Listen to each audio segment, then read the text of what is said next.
Hi, I'm Gabby, and I will be your host for this afternoon's webinar, going through all of the features that are offered within the OpporJUNEity promotion and explaining assets, web forms, and smart routing.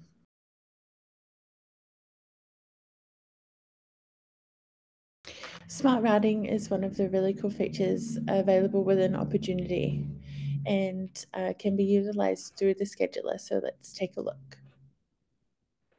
So in the scheduler, you can see that we have jobs scheduled for today, and some may be far apart. So we can take a look at the geographical location by selecting the map view. Then we'll be able to tailor this per user and select the user that we are wanting to look at the jobs for the day. So this now shows the map of all of our jobs with a total travel time of 4 hours and 10 minutes.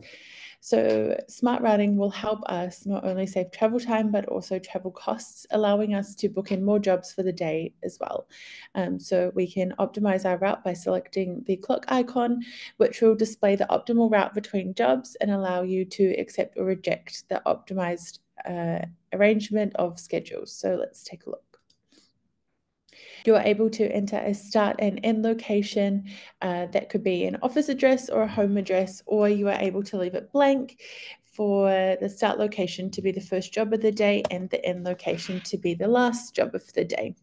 You're also able to have this save as default locations for the user.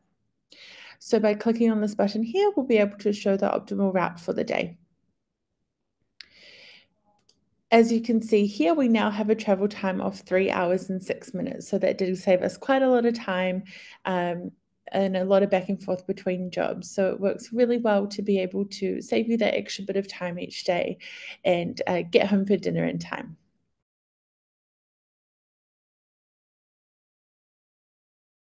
Another really great feature that is offered within OpporJUNEity is assets. We're going to go through the asset module and some of the key capabilities and features available and how this can be used within your formatized account. So once assets has been enabled on your account, you'll be able to select this from the asset drop-down menu. From here, you can see there are a few different options, but we're going to look at the asset register first. The asset register is a full list of all of the items or assets you have within your account. You have the option to set up different types of items or assets that can act as categories as we have here. You can see the different tabs available, which is all of our different asset types. You are able to import assets as well. So if you have an existing database, you'll be able to add that all in one go if you're starting from fresh and save you some time in importing those. For an example, we're going to take a look into one of our fire extinguishers that we've set up here. There's a few different fields of information that we can capture and see in the asset register page. So starting off by our asset register ID. This is a unique identifier that is applied to any asset within your asset register. The asset number here can be the same as the asset register ID by default. If you have or use your own sequencing, this can be added to this field here as it's free text.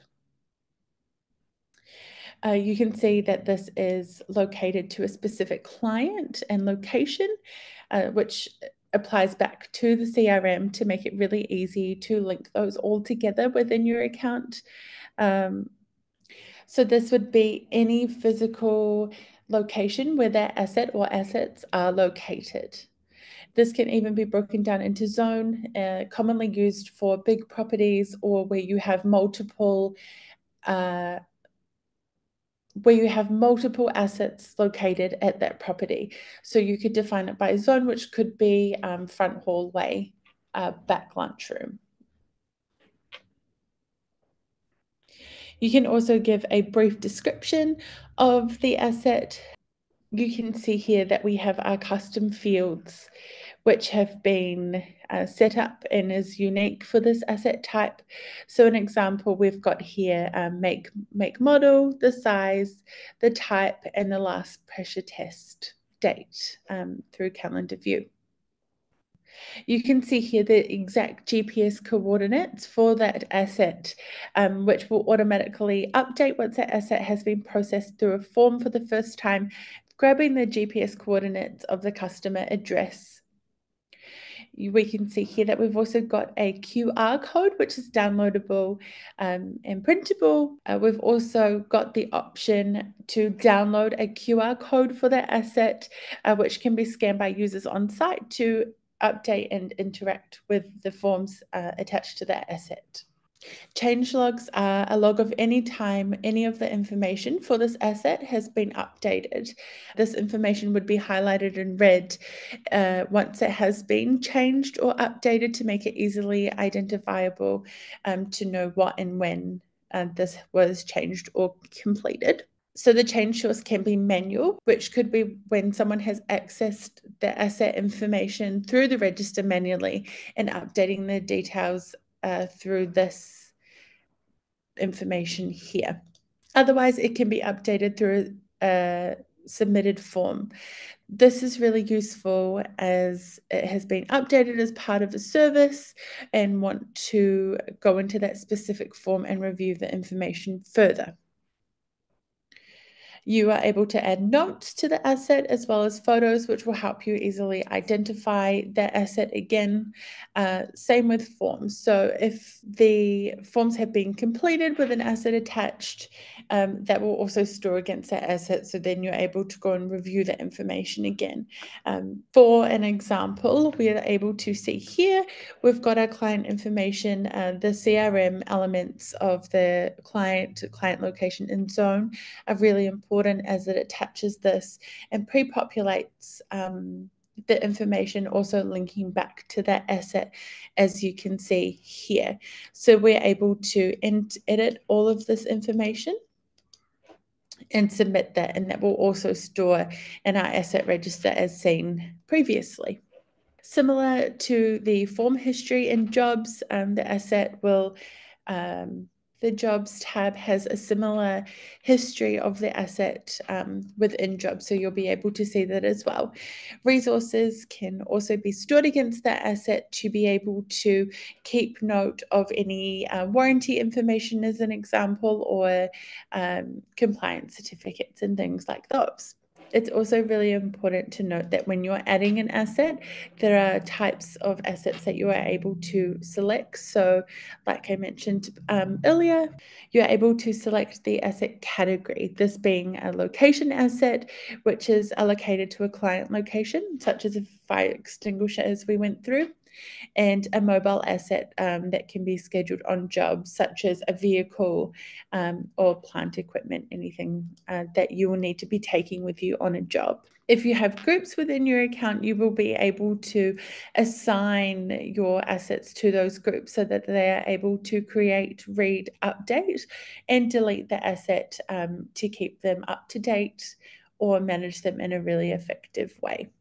If you are wanting more information on assets, you are able to opt in at the end, as well as explore the user guide articles available for assets, as well as our previous videos on this amazing feature.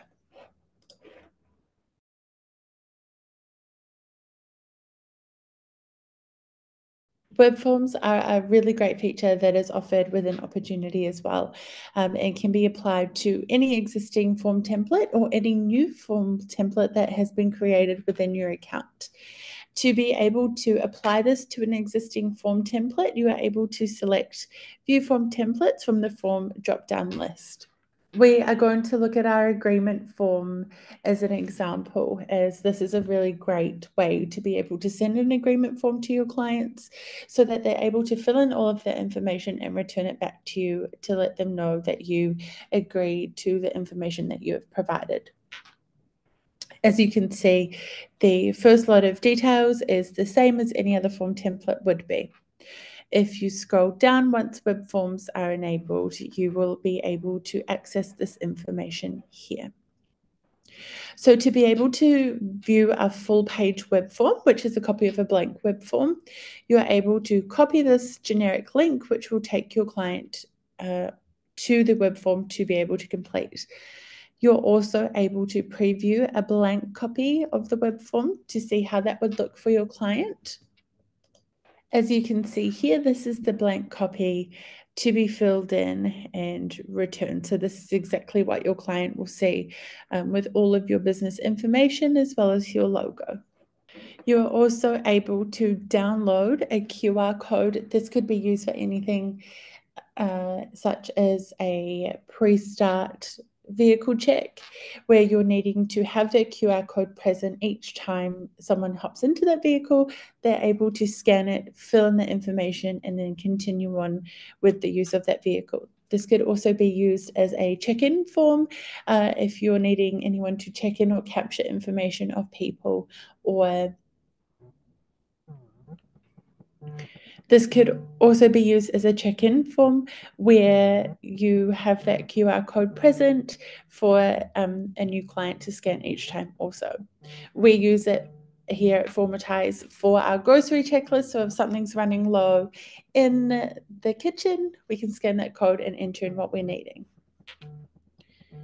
You also have the option of a full page web form, which can be displayed and embedded on your website, such as a contact us form or an inquiry form.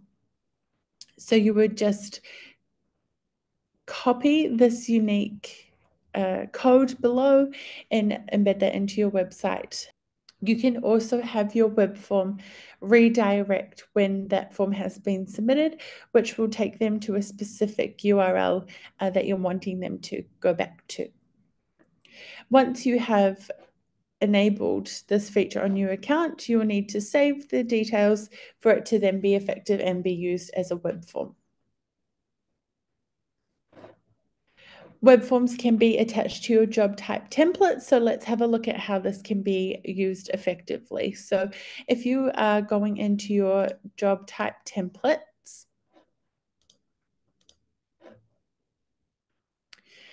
web forms can be utilized with job type templates to be able to automatically send and populate that information that you're needing your client to receive. So if we go into the jobs drop down and job type templates, we'll be then able to attach this to our job type. For an example, I'm going to do the pre-purchase inspection. As you can see here, we've already attached the pre-purchase inspection agreement. You will be able to select from your form templates that have already been converted into a web form to be able to add to your job type. This can also be added to your job type communication where you're wanting them to fill in that form. For an example, you can see here that we have our link included in this email that goes to our client asking them to fill in the pre-purchase inspection agreement before we attend the property. When scheduling a job, you will be able to pre-populate that form. You are also able to add web forms onto your jobs as well. For an example, I'm going to book a job for myself. I'm going to select the pre-purchase inspection, and we can see here that our pre-purchase inspection has come up as a web form. So once that's been attached to the job, we're able to go into forms. We can see here that we've got it, so we can email that out to our client, or we can pre-populate it before sending it. So you can see here that it has taken my information from the CRM. These will then become lockable fields where the client won't be able to edit those fields. So if you have an inspection price, for instance, that you're wanting to keep locked so they're not able to edit, then you are able to put that in there as well. And then our client's able to sign and send that back to us. So I'm just going to go ahead and make sure everything's filled in. So now that we've pre-populated all of that information that we needed, I'm going to save that and we'll be able to dispatch our job to then have that send out to our client. So, and we can also email it from here.